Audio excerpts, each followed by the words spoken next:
Hello everyone, this is NotoriousSwan and welcome to another Premier League reaction to the game on the weekend, and this time it's Sunderland 1, Swansea 1. But before I really get started, I have to give Sunderland their due credit. They surprised me. It was not the game I anticipated at all. They showed a lot of fight in their particular way and made it a very hard game for us. And most surprisingly for me was their defensive display. I suppose the crisis meeting did the trick. I didn't feel we played bad at all either. I didn't really sense a drop in performance from the other two games, particularly apart from maybe the first half hour, where we gave the ball away too easy at times. Sunderland would not be able to complain if we did walk away with the 3 points, but a lot of that has to go down to their goalkeeper, Costel Pantilimon. So here's what happened. Sunderland came out at the start with a determination and clearly wanted to let us know that we were going to be in for a game with a couple of hard warning challenges, which led to Jermaine Lenz and Catamol getting booked early on. After a couple of half chances from both sides, it was Swansea who took the lead into the break after good work from Ayew released Norton, whose through ball found Gomis in the box, who fired the ball past Pantilimon in the far corner. It's Gomis' third goal in as many games this season, 8 in his last 9 Premier League games, highlighting his importance to the team. In the second half we had chances to put the game to bed with a couple of chances from Ayew and a low shot from Montero, but Pantilimon wasn't in the mood to let another past him. Our failure to find that all-important second goal made Sunderland's equaliser all that more sickening, as Lenz, who had a bright game, put Defoe through, who fired into the bottom corner to level it up. A couple of minutes later, Sunderland claimed for a penalty when a Jack Rodwell effort struck a hand of Ashley Williams, but the referee waved the claim away. Pantilimon needed all 6'8" of his frame to deny a Sigurdsson shot from range, and somehow got a hand to a header from Gomis to deny him a second. I think it's fair to say his face pretty much says it all. So it was a good effort from Sunderland, and some from their end would probably say a draw was a fair result, but I'm gutted we didn't get the winner.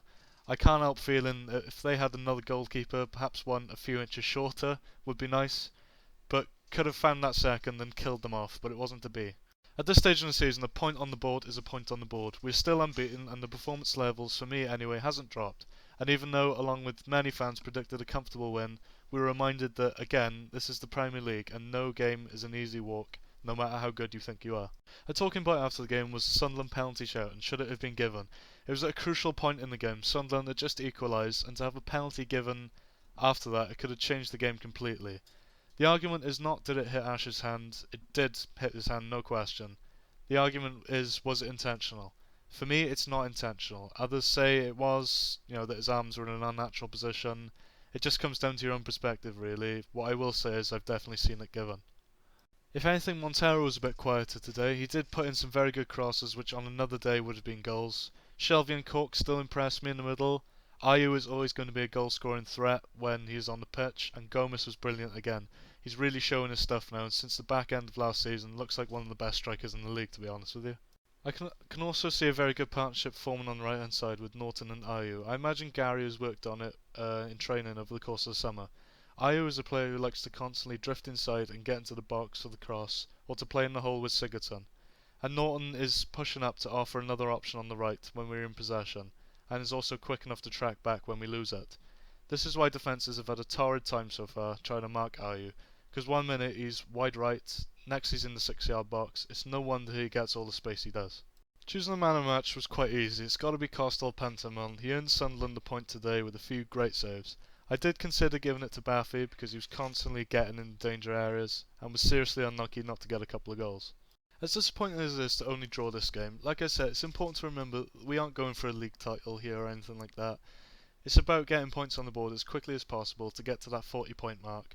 That's not me being unambitious or anything like that. That's the view of Gary Monk. Every time he's asked about targets, he will always say it's about getting to 40 points as quick as possible and re-evaluating from there. 5 points from 3 games is a very good start, and points away from home is always welcome. So that's going to be about it. If you could like the video if you enjoyed and subscribe for more videos like this, it would be appreciated. We have York tomorrow in the Capital One Cup, and then we look forward to Manchester United at home. So thanks for watching, and I'll see you next time.